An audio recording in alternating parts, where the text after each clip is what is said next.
Un penseur grec du IVe siècle avant Jésus-Christ qui influence notre monde d'aujourd'hui est bien Platon. L'une de ses principales théories est le dualisme entre le corps et l'âme.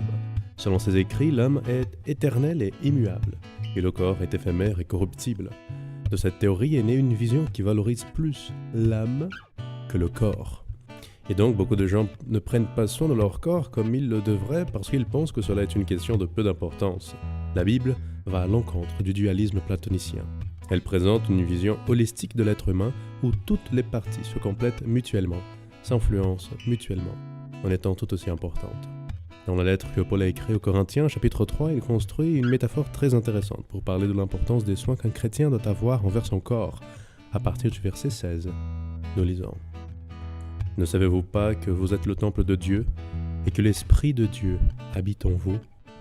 Si quelqu'un détruit le temple de Dieu, Dieu le détruira, car le temple de Dieu est saint, et c'est ce que vous êtes.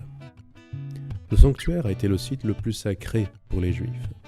Il avait une tribu séparée spécialement pour prendre soin du sanctuaire.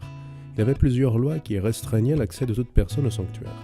La raison de cette rigidité est que le sanctuaire a été le site qui a reçu la présence de Dieu.